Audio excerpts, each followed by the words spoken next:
آپ کو معلوم ہے کہ اسرائیل نے دوحہ کے اوپر حملہ کر دیا، قطر کے اوپر، سارے 57 اسلامی ملک اکٹھے ہو گئے، اور اکٹھے ہو کر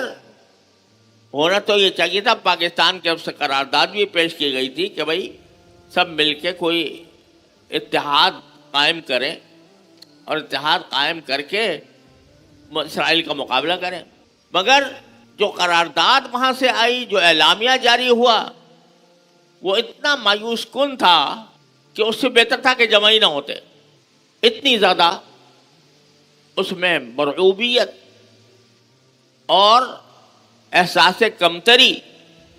اس میں موجود تھا۔ اور اللہ تعالیٰ نے پھر فوراً ہی ایک ایسا واقعہ اللہ تعالیٰ نے مقدر فرما دیا جس کی بہت عرصے سے تمنا تھی، مگر آرزو تھی، مگر اس کا کوئی سرا نظر نہیں آ رہا تھا، اور وہ یہ کہ اللہ تبارک و تعالیٰ نے پاکستان اور سعودی عرب کے درمیان ایک دفاعی معاہدہ طے کرا دیا جس کی پہلے کوئی دور دور توقع نہیں تھی، اور سعودی عرب اور پاکستان کے درمیان یہ معاہدہ ہو گیا کہ ایک ملک پر حملہ دوسرے دونوں پر حملہ سمجھا جائے گا، دونوں مل کر اس کا دفاع کریں۔ یہ معاہدہ ایک طرح سے یہ سمجھنا چاہیے کہ اس پورے تاریک ماحول میں روشنی کی ایک کرن بن کر نمودار ہوا، اور یہ پاکستان کو اعزاز حاصل ہوا الحمدللہ کہ پاکستان کو حرمین شریفین کے تحفظ کے لیے چنا گیا کہ اگر خدا نہ کرے کبھی حرمین شریفین کے اوپر کوئی آنچ آتی ہے تو اس کے دفاع کے لیے سعودی عرب پاکستان سے مدد حاصل کرے گا، اور پاکستان دفاع کرنے کا پابند ہوگا، اور ہم پر کوئی آنچ آتی ہے بھارت کی طرف سے تو سعودی عرب ہمارا ساتھ دے گا۔ ایک زمانہ تھا جب سعودی عرب کے تعلقات ہندوستان سے اتنے زیادہ قریب ہو چکے تھے کہ ہندوستان کے وزیر اعظم کا استقبال وہاں پر سعودی عرب میں سفیر السلام کہہ کر کیا گیا، یعنی امن کا پیغامبر انڈیا کے وزیر اعظم کو کہہ کر استقبال کیا گیا تھا، اور پاکستان کی اس کے مقابلے میں کوئی وقت نہیں تھی۔ لیکن اللہ تبارک و تعالیٰ نے یہ دن دکھایا کہ جب پچھلے دنوں پاکستان اور بھارت کے درمیان 4 دن کی جنگ ہوئی تو اللہ تبارک و تعالیٰ نے پاکستان کی افواج کو فاتح اور سرخرو بن کر اس جنگ سے نکالا، اور جیسا میں نے عرض کیا کہ مسلمان دعا تو کرتے تھے لیکن ساتھ ساتھ کوشش یہ ہو گئی کہ ہماری افواج نے یہ کوشش کی کہ ہم اپنی عسکری طاقت کو، اپنی دفاعی طاقت کو امریکہ کے تابع بنانے کے بجائے ہم اس کو خود اپنی ذمہ داری پر ایسے ہتھیار تیار کریں جس میں ہم کسی کے محتاج نہ ہوں۔ پہلے جتنے بھی اسلامی ملک ہیں، عرب ممالک جتنے بھی ہیں، ان سب نے اپنی دفاعی طاقت امریکہ کے حوالے کر رکھی ہے، لاکھوں اربوں ڈالر وہ امریکہ کو دیتے ہیں اس کام کے لیے کہ وہ ان کی حفاظت کریں، سارے اسلحہ بھی اسی کے دیے ہوئے، اسی سے خریدے ہوئے، اس اسلحہ کی چابی بھی اس کے پاس، یعنی اگر وہ خود سے چلانا چاہے نہیں چلا سکتے جب تک کہ امریکہ کی طرف سے اس کی چابی نہ لگائی جائے۔ پاکستان کی افواج نے الحمدللہ اللہ تبارک و تعالیٰ کے خاص فضل و کرم سے اپنی اس امریکہ کے ساتھ نتھی ہونے اور امریکہ کا پابند ہونے سے نجات حاصل کرنے کے لیے خود اپنے اسلحہ خود تیار کیے، اور چین کے ساتھ روابط قائم کر کے چین کی ٹیکنالوجی بھی اختیار کی، لیکن اپنے ہاں خود تیار کیے اسلحہ، ایسے اسلحہ تیار کیے کہ اپنے سے 5 گنا زیادہ طاقت رکھنے والی انڈین فوج کو دھول چٹا دی. اور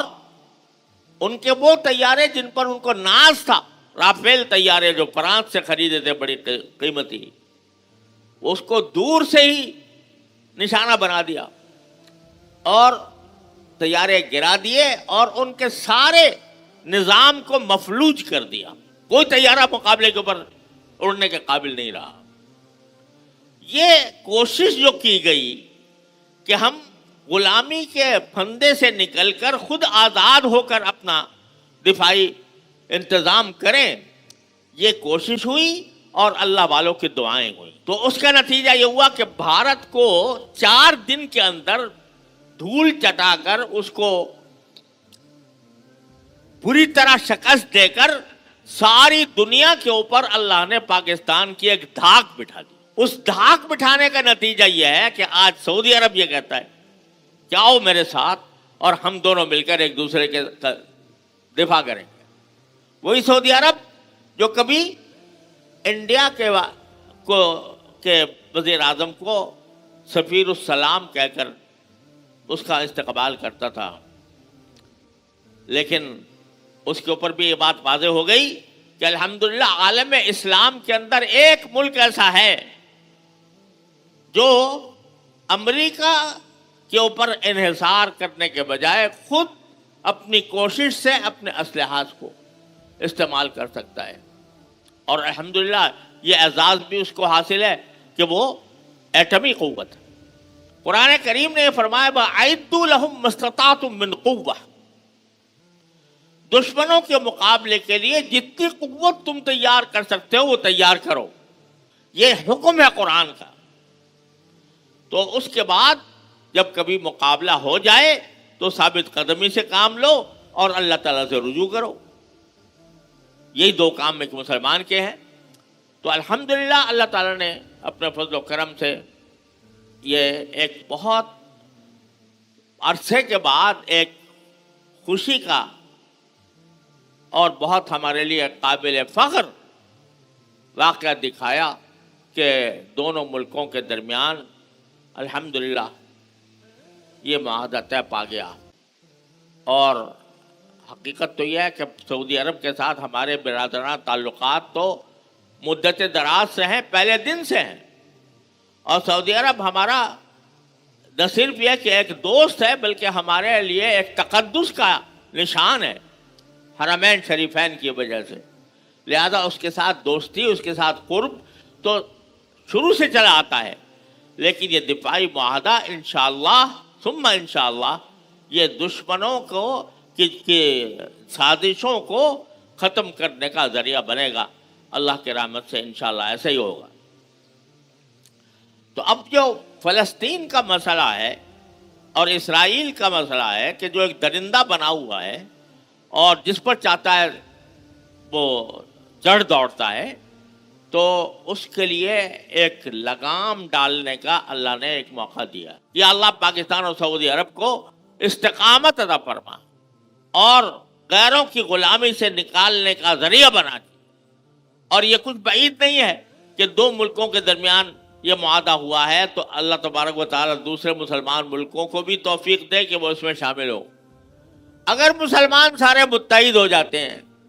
57 ملک دنیا کے جو عین دنیا کے بیچوں بیچ آباد ہیں، مراکش سے لے کر انڈونیشیا تک ایک زنجیر ہے اسلامی ممالک کی، اگر یہ آپس میں اس طرح متحد ہو جاتے ہیں تو کسی کے مجال نہیں ہوگی کہ وہ ان کو غلام بنا سکے یا ان کے حقوق کو طلب کر سکے.